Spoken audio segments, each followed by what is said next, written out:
Police કર્મી વિરુદ્ધ ગંભીર આક્ષેપો સાથે પોલીસ ફરિયાદ નોંધાતા ચકચાર મચી છે। ધાનપુર પોલીસ મથકમાં ફરજ બજાવતા જીતેન્દ્ર સોલંકી સહિત 3 લોકો વિરુદ્ધ ફરિયાદ નોંધાઈ છે। અમદાવાદની ગોવિંદ છુપ નામની ટ્રાવેલ્સ કંપની પાસેથી પોલીસ તપાસ માટે ગાડીઓની જરૂર હોવાનું જણાવી વાહનો ભાડે લેવામાં આવ્યા હોવાના આક્ષેપ છે, જેમાં ફોર્ચ્યુનર, 2 સ્વિફ્ટ, 2 સ્કોર્પિયો અને થાર સહિત કુલ 6 ગાડીઓ ભાડે લેવાઈ હોવાનો મામલો સામે આવ્યો છે। આ ગાડીઓને બાદમાં બારોબાર વેચી મર્યાનો આક્ષેપ કરવામાં આવ્યો છે। વધુમાં ગાડીઓમાં લગાવવામાં આવેલા જીપીએસ કાઢીને બાઇકમાં લગાવી ટ્રાવેલ્સ સંચાલકને ગેરમાર્ગે દોર્યાનો પણ આક્ષેપ છે।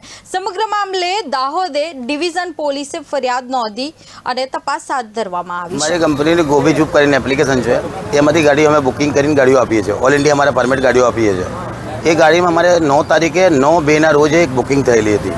એમાં જીતેન્દ્રસિંહ સોલંકીના નામથી એમના પર્સનલ મોબાઈલ નંબરથી અમારી બુકિંગ કરાવીને ગાડી અમારાથી મંગાવેલી। અમારી કંપનીના માણસો અહીંયા ગાડી આપવા આવેલા 10 તારીખે।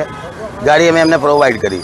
પછી એમને કીધું કે અમારે પોલીસ તપાસ માટે 5 ગાડીઓ બીજી જોઈએ છે, તો અમે અમદાવાદ ઓફિસથી બીજી 5 ગાડીઓ આવેલી છે। એ ગાડીઓમાં શું થયું કે એમને અમારાથી ગાડી લીધી, 1 મહિનાનો અમને ભાડો આપેલો, પણ અમને દર વખત પોલીસ સ્ટેશનની વિડીયો કોલ કરેલા છે, વર્દી પહેરેલા વિડીયો કોલ કરેલા છે ને એમના ફોટો મારા પાસે પડ્યા છે વર્દી પહેરેલા।